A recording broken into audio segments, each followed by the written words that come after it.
Welcome dear students. Welcome to the biology online tutorials. Dear class 12th, today I will start with the structure of tRNA. tRNA stands for transfer RNA. As in the previous tutorials, we had gone through three types of RNA. One was rRNA, that is ribosomal RNA. Second was mRNA, that was messenger RNA. And the third is tRNA, transfer RNA. This is the smallest of all the RNAs. Very important. ठीक है, मैं इसके आपको पहले characteristics लिखवाती हूँ. This is the smallest of all, smallest RNA. Clear? Second, also called transfer RNA. Transfer RNA बोलते हैं हम इसको. Why it is called as transfer RNA? Because it helps in transferring of the amino acid for the protein synthesis, as helps in transfer of amino acids for protein synthesis. ठीक है, फिर हम इसको और क्या बोलते हैं? इट वॉज ये एक, इसको हम पहले एसआरएनए भी बोलते थे. SRNA stand for soluble RNA, also called soluble RNA, as soluble in 1 molar NaCl.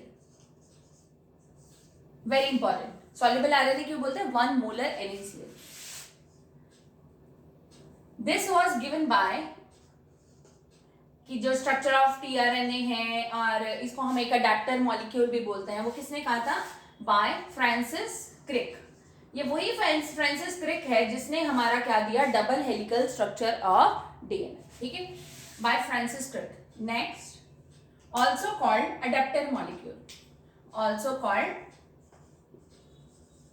Adapter molecule. Adapter molecule क्यों बोलते हैं हम इसको? क्योंकि इसके दो रीजंस हैं. There are two reasons for it. One, it reads the code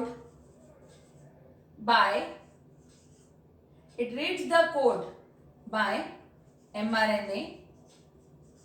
second, जो भी हमारा उसके अगेंस्ट एंटी कोडोन होता है, उस हिसाब से हमारा अमीनो एसिड भी जनरेट होगा. तो एक तरफ से तो वो क्या करेगा? रीड करेगा कोडोन mRNA, एंड दूसरी तरफ से वो क्या करेगा? Synthesis of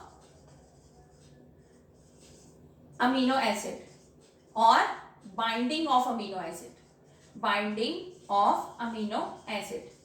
so it is called as adapter molecule. Very important, आपको आता है ये question. Why it is called as, देखो हम इसे अडेप्टर भी बोलते हैं, हम इसको ट्रांसफर आरएनए भी बोलते हैं, हम इसको सॉल्युबल आरएनए भी बोलते हैं. आपको रीजंस तो पता लगेंगे. तो अडेप्टर मॉलिक्यूल क्यों बोलते हैं? Because it reads the code by mRNA. दूसरा, जो भी कोड होगा उसके अगेंस्ट एंटी कोडोन जनरेट होगा, और एंटी कोडोन के हिसाब से हमारी जो अमीनो एसिड होता है वो उस हिसाब से बाइंड करेगा on the amino acid binding site of the tRNA. ठीक, अब मैं आपको स्ट्रक्चर एक्सप्लेन करती हूँ tRNA का. इसे हम बोलते हैं क्लोवर लीफ मॉडल, या अगर हम इसका 3D स्ट्रक्चर देखेंगे तो that is an inverted L. ठीक है, उल्टा एल जैसा लगता है. तो पहले मैं आपके साथ इसके लूप्स डिस्कस कर लेती हूँ. ठीक है, यहाँ पे देख रहे हैं, this is a clover leaf model like structure. ठीक है, इसके पास हमारे पास इसके 4 एंड्स होते हैं. ये लूप्स क्यों बना रहे हैं, या ऐसे गोलधारे क्यों बना रहे हैं? ये गोलधारे इसलिए बना रहे हैं कि जैसे हमने करा है mRNA और हमने RNA एंड DNA में पढ़ा है, देयर आर 4 बेसिस.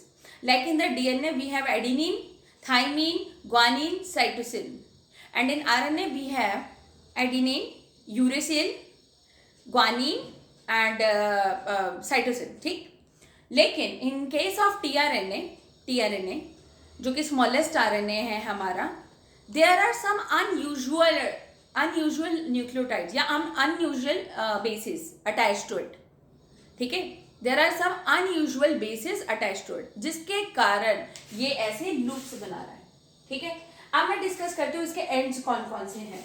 जैसे ये वाला जो होगा बेटा, ये वाला, this is known as amino acid binding site, amino acid binding site. इसको हम क्या बोलते हैं? This is an extra arm, variable arm. जो ये सारी टाइप्स ऑफ आरएनए में प्रेजेंट नहीं होता, बट ये एक्स्ट्रा है। ये वाला जो लूप होता है, देखो एक लेफ्ट साइड है एक राइट साइड, ये वाला जो लूप होता है इसको हम बोलते हैं टी लूप, इसको हम बोलेंगे डी लूप, ठीक है, D loop and T loop. ये वाला जो लूप है बेटा, ये वाला लूप नीचे वाला, ये अमीनो एसिड बाइंडिंग साइट, इसके ऑपोजिट बिल्कुल anti codon loop, anti codon loop. जिस हिसाब से हमारा एंटी कोडोन होता है उस हिसाब से हमारा अमीनो एसिड आकर बाइंड करता है with the 3' end of the amino acid binding site, ठीक है।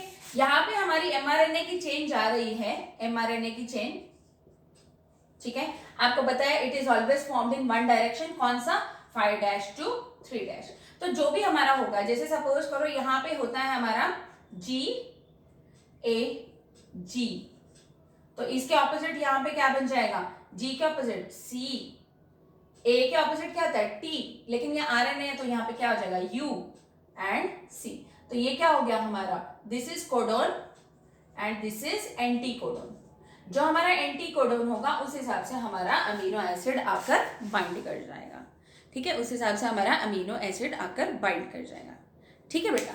तो ये इसकी लूप्स हो गई। अब क्या होता है कि ये जो टी एंड डी लूप्स होते हैं, यहाँ पे अनयूजुअल हमारे कुछ अनयूजुअल बेसिस आकर अटैच हो जाते हैं, ठीक है, जिसके कारण ये लूप्स फॉर्म कर रहे हैं, समझ गए, ठीक है।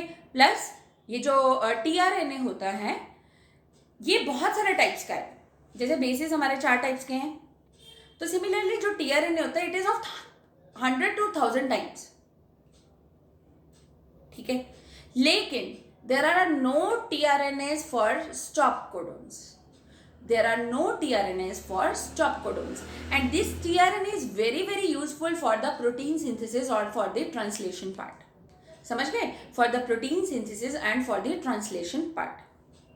Moreover, अब हमारे पास एक एंड होता है बेटा, और वो जो एंड होता है वो कौन सा एंड होता है? जिसके साथ आकर हमारा एक एंजाइम बाइंड होता है, एंड वो होता है हमारा डी लूप, ठीक है। कौन सा होता है? डी लूप, ठीक है जी। जो डी लूप होता है it becomes the binding site, ये वाला जो लूप है it becomes the binding site for amino acyl synthetase enzyme, amino acyl synthetase enzyme. This enzyme is very much needed for the process of translation. समझ गए? So this is about the structure of tRNA. This is a clover leaf model. ये clover leaf model है, बहुत सारी books में आपको inverted L की form में भी मिल जाएगा, twisted सा structure, ठीक है, but definitely the loops remains the same. I hope the structure of tRNA is clear to everyone. Thank you dear students.